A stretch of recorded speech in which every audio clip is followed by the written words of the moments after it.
दोस्तों नमस्कार, मैं बब्बू रमोला देवभूमि उत्तराखंड से। देवभूमि उत्तराखंड में किस तरह की ये वारदात हुई है हम आपको दिखाते हैं। यहाँ पे पुकलैंड जो मशीन ऑपरेटर है यहाँ पे काम कर रहा था, तभी 3 युवक अपनी घर की तरफ जा रहे थे। इनकी कई सुनी इस ऑपरेटर से हुई और इस ऑपरेटर को इतना गुस्सा आया कि इन्होंने एक लड़के को उसने बॉकेट से कुचल दिया और उसकी मौके पर मौत हो गई।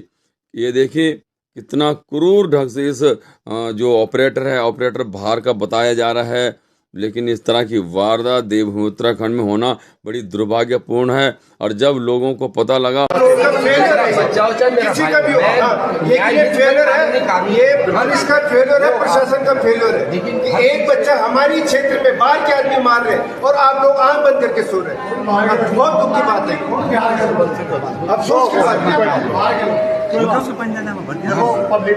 पब्लिक का गुस्सा भी जाए नहीं। आप लोगों को हमें समझ करना है भैया। बच्चे को वीडियो बना दीजिए, मैं हम सब लोग सामाजिक आदमी सुबह को हमें सूचना मिलती है उसको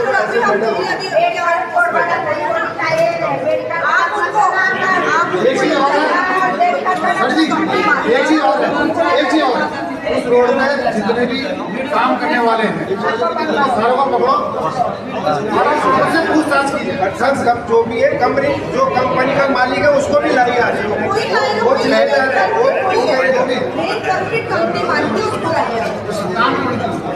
अब तक जो चला गया कंपनी मालिक को लाइए ना। नहीं, हम सारे लोग हैं यहाँ पे। पुलिस प्रशासन हमारे साथ है और पुलिस प्रशासन हमें बात कब लगेगा कंपनी के उस ड्राइवर को पकड़ना है जो भी है, तभी जाकर इस माँ के बच्चे को न्याय मिलेगा।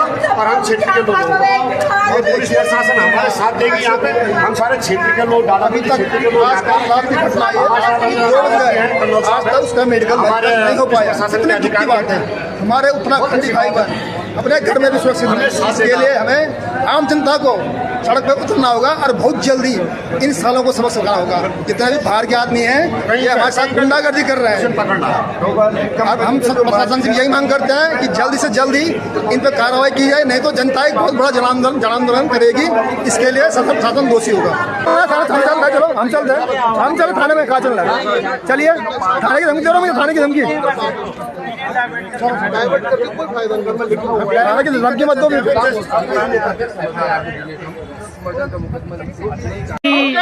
जो मांगे हैं वो क्या हैं,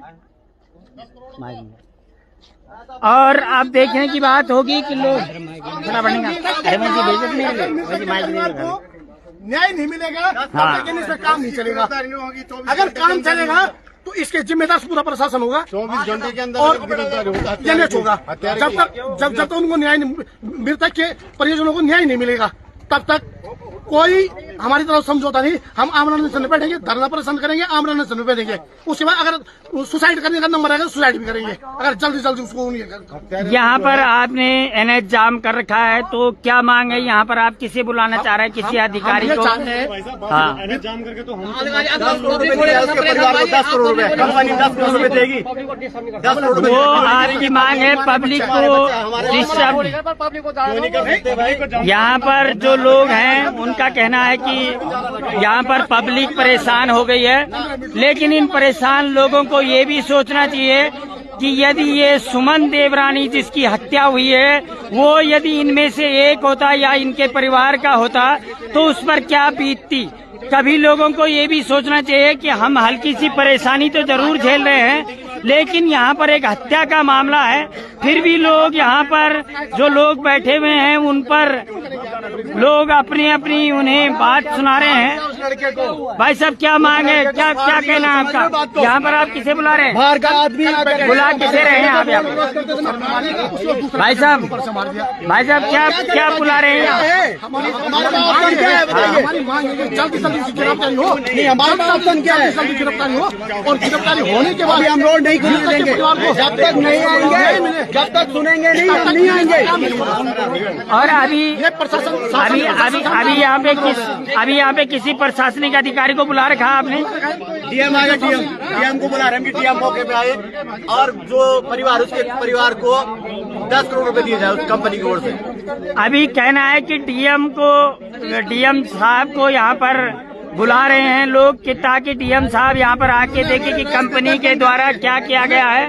क्या कहना है भाई साहब आपका? उन्होंने रास्ते तक बंद कर दिए और सतपुली पटवारी को 2 बार फोन कर दिया गया है। पटवारी ने 1 बार उठा के दोबारा फोन नहीं उठाया। उसको कहा गया है कि तू अपने सुर्खी के रास्ते चेक कर, भूले की सारी जानकारी उसके पास है, लेकिन पटवारी द्वारा कोई भी वो नहीं करा गया उस पर, है ना।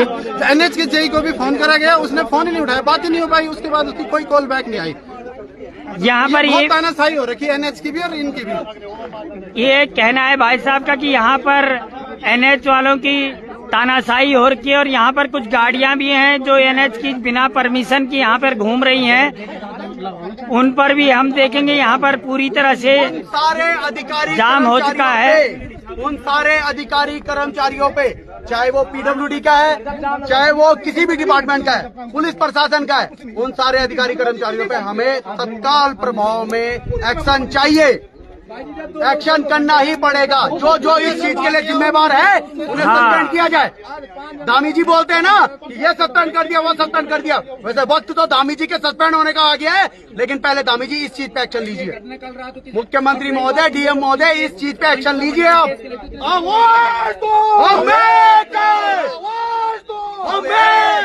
सुमन हम शर्मिंदा है, तेरे कातिल जिंदा है। सुमन हम शर्मिंदा है, तेरे कातिल जिंदा है। पूरी तरह से जाम लग चुका है और यहाँ पर काफी गाड़ियां इकट्ठा हो रही है। आप देख सकते हैं इस समय, आप देख सकते हैं इस समय थोड़ा बीच में थोड़ा डिस्टरबेंस हो गया था क्योंकि हमारे डबल भाई कॉल कर रहे थे, तब जाके यहाँ पर आप देख सकते हैं तमाम ग्रामीण लगातार इकट्ठा होते जा रहे हैं और जो गाड़ियों की सवारियां हैं वो भी यहाँ पर बढ़ गई हैं।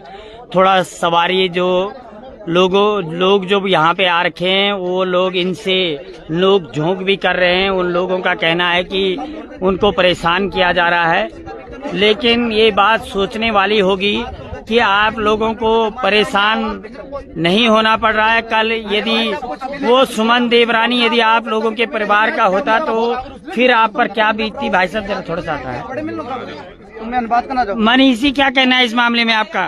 बेहद दुर्भाग्यपूर्ण ये घटना है और इस तरह की घटनाएं अगर पहाड़ों में होती रहे तो ये पहाड़ जिस तरह पलायन का दंश झेल रहा है, सब दिल्ली और बम्बई जाकर के बसेंगे, क्योंकि पहाड़ों में बाहर के लोग आकर के इस तरह की दबंगई कर रहे हैं। और यहाँ पर देखने को मिल रहा है कि लोग अपने ही लोग जो दिल्ली और बम्बई में रुके हुए हैं, तमाम लोग पूजा के लिए यहाँ घर पर आए हैं। और अभी जब जाम की 3 घंटे की लाइन यहाँ पर जब जाम की लगती है, धूल यहाँ पर उठती है, उनको कोई परेशानी नहीं होती क्योंकि निर्माणदायी संस्था बाहर की है, उनको कोई किसी से मतलब नहीं है। लेकिन जब आज यहीं का बेटा इस तरह निर्मम हत्या उसकी कर दी जाती है तो इन लोगों को परेशानी आने लगती है और इन लोगों को दिक्कत आने लगती है। तो ये बड़ा दुर्भाग्यपूर्ण विषय है हम पहाड़ियों के लिए कि हम पहाड़ी अपने लोगों का सपोर्ट नहीं कर पा रहे हैं। यहाँ पर क्या मांग है आपकी प्रशासन से? प्रशासन से यही मांग है कि उचित न्याय मिले, जेसीबी ऑपरेटर को पकड़े और जेसीबी ऑपरेटर वही होना चाहिए जिसने उसकी हत्या करी है।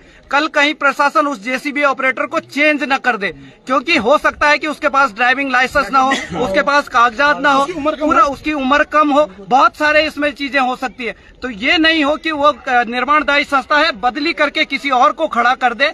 वही जेसीबी ऑपरेटर हमको यहाँ पर चाहिए और उचित न्याय मिलना चाहिए। और आने वाले समय में जो भी यहाँ पर निर्माण का चलता है कि यह काम चल रहा है तो बिल्कुल बहुत लापरवाही यहाँ पर है। धूल यहाँ पर मिट्टी उड़ रही है, कोई टैंकर की व्यवस्था नहीं है, बहुत लापरवाही के साथ यहाँ पर कार्य किया जा रहा है। यहाँ पर ये भी सुनाई दे रहा है कि यहाँ पर जितने भी ये जो बाहर से आ के मजदूर है इनका वेरिफिकेशन भी नहीं हो रखा है। बिल्कुल, ये वेरिफिकेशन भी होना चाहिए, कौन व्यक्ति कहाँ से आया है। जेसीबी ऑपरेटर का अगर वेरिफिकेशन होता और अगर पता होता कि जेसीबी ऑपरेटर इस गाड़ी को ये जेसीबी ऑपरेटर चला रहा है तो इस टाइम बिल्कुल आसानी होती कि जेसीबी ऑपरेटर को हम पकड़ सकते और पता होता कि इस नाम का व्यक्ति उस जेसीबी ऑपरेटर को चलाता है, उस व्यक्ति को तुरंत उस तक पहुंचा जा सकता है। लेकिन आज प्रशासन के बीच में भी ये सवाल जरूर होगा कि जेसीबी ऑपरेटर कौन था, उनको भी पहचानने में बड़ी दिक्कत होगी। तो बहुत बड़े सवाल है और बहुत ज्यादा लापरवाही यहाँ पर की जा रही है, लेकिन लोग सहयोग करें और इस लापरवाही को जरूर लोगों के माध्यम से ही हल निकलेगा।